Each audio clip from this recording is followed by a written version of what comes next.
ಇನ್ನು ಅಂತಾರಾಷ್ಟ್ರೀಯ ಮಟ್ಟದಲ್ಲಿ ದಿನ ಸಮಾಚಾರದಲ್ಲಿ ಇವತ್ತಿನ ಬೆಳವಣಿಗೆಯನ್ನು ನಾವು ನೋಡೋದಾದ್ರೆ ನಿನ್ನೆ ಒಂದು ಮಹತ್ವದ ಘಟನೆ ಆಗಿದೆ. ಉಕ್ರೇನ್ ಮತ್ತು ರಷ್ಯಾ ಯುದ್ಧ ಶುರುವಾಗಿ ಬಹುತೇಕ 4 ವರ್ಷಗಳೇ ಕಳೀತಾ ಬಂತು. ಇಲ್ಲಿ ಇತ್ತೀಚೆಗಷ್ಟೇ ಪುಟಿನ್ ಅವರು ಭಾರತಕ್ಕೆ 2 ದಿನಗಳ ಪ್ರವಾಸಕ್ಕಾಗಿ ಬಂದಿದ್ರು. ಶೃಂಗಸಭೆಯಲ್ಲಿ ಭಾಗಿಯಾಗಿದ್ರು. ಅನೇಕ ದ್ವಿಪಕ್ಷೀಯ ಒಪ್ಪಂದಕ್ಕೆ ಭಾರತ ಮತ್ತು ರಷ್ಯಾ ಸಹಿ ಹಾಕಿವೆ. ಅಮೆರಿಕದ ಒತ್ತಡದ ನಡುವೆನೂ ಭಾರತ ಮತ್ತು ರಷ್ಯಾ ಸಂಬಂಧ ದೃಢವಾಗಿ ನಿಂತಿದೆ. ಒಂದು ಹಂತದಲ್ಲಿ ಭಾರತ ಮತ್ತು ರಷ್ಯಾ ಸಂಬಂಧ ಸ್ವಲ್ಪ ಹದಗೆಟ್ಟಿತ್ತು, ಮತ್ತೆ ಅದೀಗ ಹಳಿಗೆ ಬಂದಿದೆ ಅಂತಾನೆ ನಾವು ಅಂದುಕೊಳ್ಬಹುದು. ಸೋವಿಯತ್ ಒಕ್ಕೂಟ ಇದ್ದ ಸಂದರ್ಭದಲ್ಲೂ ರಷ್ಯಾ ಮತ್ತು ಭಾರತದ ಸಂಬಂಧ ಬಹಳ ಚೆನ್ನಾಗೇನೆ ಅವತ್ತಿಗೂ ಇತ್ತು, ಇವತ್ತಿಗೂ ಇದೆ. ಅದು ಯಾವುದೇ ಸರ್ಕಾರ, ಯಾವುದೇ ನಾಯಕ ಅಧಿಕಾರಕ್ಕೆ ಬರ್ಲಿ, ರಷ್ಯಾದಲ್ಲಿ ಆಗಿರ್ಲಿ, ಭಾರತದಲ್ಲಿ ಆಗಿರ್ಲಿ. ನಿನ್ನೆ ರಷ್ಯಾದಲ್ಲಿ ಪುಟಿನ್ ಅವರ ನಿವಾಸವನ್ನೇ ಗುರಿಯಾಗಿಸಿ ಉಕ್ರೇನ್ ಸುಮಾರು 91 ಡ್ರೋನ್ ಗಳನ್ನ ಹಾರಿಸಿದೆ ಅನ್ನೋ ಬಗ್ಗೆ ಮಾಹಿತಿಯನ್ನ ನೀಡಲಾಗಿದೆ. ಇದನ್ನ ರಷ್ಯಾವೇ ಅಧಿಕೃತವಾಗಿ ಮಾಹಿತಿಯನ್ನ ಕೊಟ್ಟಿದೆ ಮತ್ತು ಇದರ ಪರಿಣಾಮ ಸರಿಯಾಗಿರೋದಿಲ್ಲ, ನೆಟ್ಟಗಿರೋದಿಲ್ಲ ಅನ್ನೋ ಎಚ್ಚರಿಕೆಯನ್ನು ಕೂಡ ಕೊಟ್ಟಿದೆ.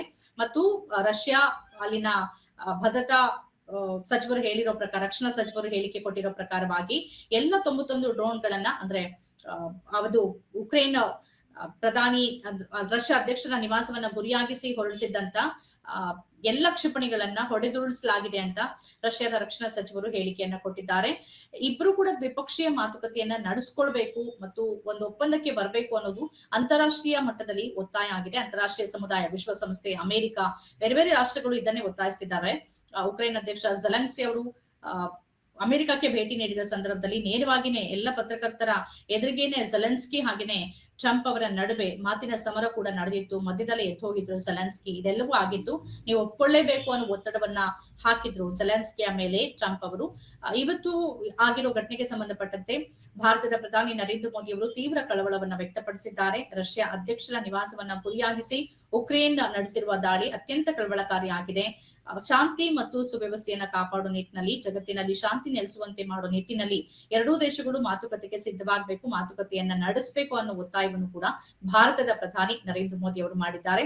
ಈ ತರದ ಒತ್ತಾಯಗಳು ಕೇಳಿ ಬರ್ತಾನೆ ಇದೆ. ಅಂತಾರಾಷ್ಟ್ರೀಯ ಸಮುದಾಯ ಅದಕ್ಕಾಗಿ ಕಾಯ್ತಾನೆ ಇದೆ. ಆದ್ರೆ ಯುದ್ಧವನ್ನ ನಿಲ್ಲಿಸೋದಕ್ಕೆ ಉಕ್ರೇನ್ ಆಗ್ಲಿ ಅಥವಾ ರಷ್ಯಾ ಆಗ್ಲಿ ಸಿದ್ಧವಿಲ್ಲ. ಒಂದ್ ಹಂತದಲ್ಲಿ ಮಾತುಕತೆಗೆ ಸಿದ್ಧವಾಗಿದ್ರು, ಆದ್ರೆ ಆ ಮಾತುಕತೆ ಮತ್ತು ಸಂಧಾನ ಯಾವುದು ಕೂಡ ಸರಿಯಾಗಿ ನಡೆದಿಲ್ಲ. ಹಾಗಾಗಿ ಮತ್ತೆ ಯುದ್ಧಗಳು ನಡೀತು, ಈಗಲೂ ನಡೀತಾನೆ ಇದೆ. ಅನೇಕ ಸಾರ್ವಜನಿಕರು, ಅನೇಕ ನಾಗರಿಕರು ಪ್ರಾಣವನ್ನ ಕಳ್ಕೊಂಡಿದ್ದಾರೆ. ಯಾವುದೇ ಯುದ್ಧದ ಸಂದರ್ಭದಲ್ಲಿ ಅದು ಯುದ್ಧ ಪ್ರತಿಷ್ಠೆ ಆಗಿರುತ್ತೆ. ಯುದ್ಧದ ಸಂದರ್ಭದಲ್ಲಿ ಬಲಿಪಶುಗಳು, ಮೊದಲ ಬಲಿಪಶುಗಳು ಯಾರು ಅಂತಂದ್ರೆ ಅಲ್ಲಿನ ಸಾಮಾನ್ಯ ನಾಗರಿಕರು, ಅದರಲ್ಲೂ ಕೂಡ ಮಹಿಳೆಯರು, ಮಕ್ಕಳು ಮತ್ತು ವೃದ್ಧರಾಗಿರ್ತಾರೆ. ಹಾಗೇನೆ ರಷ್ಯಾ ಮತ್ತು ಉಕ್ರೇನ್ ನಲ್ಲೂ ಕೂಡ ಇದೇ ರೀತಿ ಆಗ್ತಿದೆ. ಚಿಕ್ಕ ರಾಷ್ಟ್ರವಾದ್ರೂ ಉಕ್ರೇನ್ ಸೋಲನ್ನ ಒಪ್ಕೊಳ್ಳೋದಕ್ಕೆ ಸಿದ್ಧ ಇಲ್ಲ. ಆದ್ರೆ ಒಂದು ಒಪ್ಪಂದಕ್ಕೆ ಬರ್ಬೇಕಾಗತ್ತೆ. ಎಷ್ಟು ವರ್ಷಗಳ ಕಾಲ ಮುಂದುವರಿಸೋದು? ಇದರಿಂದ ಅಂತಿಮವಾಗಿ ಬಡವಾಗೋದು ಮತ್ತು ಆರ್ಥಿಕತೆ, ಇನ್ನೊಂದು ಸಾವಾಗೋದು ಸಾಮಾನ್ಯ ನಾಗರಿಕರದ್ದು. ಅದನ್ನ ದೃಷ್ಟಿಯಲ್ಲಿ ಇಟ್ಟುಕೊಂಡು ಎರಡೂ ರಾಷ್ಟ್ರಗಳು ಮಾತುಕತೆಗೆ ಸಿದ್ಧವಾಗಬೇಕು ಅನ್ನೋದು ಅಂತಾರಾಷ್ಟ್ರೀಯ ಸಮುದಾಯದ ಒತ್ತಾಯ. ಈಗ ಏನಾಗತ್ತೆ ಗೊತ್ತಿಲ್ಲ.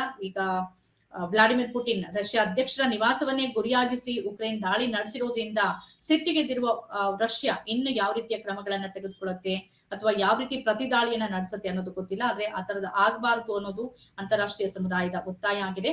ಕಾದ್ ನೋಡ್ಬೇಕು ಏನಾಗುತ್ತೆ ಅನ್ನೋದನ್ನ. ಇವಿಷ್ಟು ಇವತ್ತು ಬೆಳಗ್ಗಿದ್ದ ಸಂಜೆ ತನಕ ನಡೆದಂತ ರಾಜ್ಯ ಮಟ್ಟದ, ರಾಷ್ಟ್ರ ಮಟ್ಟದ ಮತ್ತು ಅಂತಾರಾಷ್ಟ್ರೀಯ ಮಟ್ಟದ ಪ್ರಮುಖವಾದಂತಹ ಸುದ್ದಿಗಳಾಗಿತ್ತು. ಅದೆಲ್ಲವನ್ನ ನಿಮ್ ಮುಂದೆ ಇಟ್ಟಿದ್ವಿ. ನೀವಿನ್ನೂ ಕೂಡ ನಮ್ಮ ಚಾನೆಲ್ ಅನ್ನ ಸಬ್ಸ್ಕ್ರೈಬ್ ಮಾಡಿಲ್ಲ ಅಂತಾದ್ರೆ ಈ ಕೂಡಲೇ ನಮ್ಮ ಚಾನೆಲ್ ಅನ್ನ ಸಬ್ಸ್ಕ್ರೈಬ್ ಮಾಡಿ, ಹಾಗೇನೆ ಕೆಳಗೆ ಕಾಣುವಂತ ಬೆಲ್ ಐಕಾನ್ ಅನ್ನ ಒತ್ತಿ ನಮ್ಮನ್ನ ಪ್ರೋತ್ಸಾಹ ಮಾಡಿ.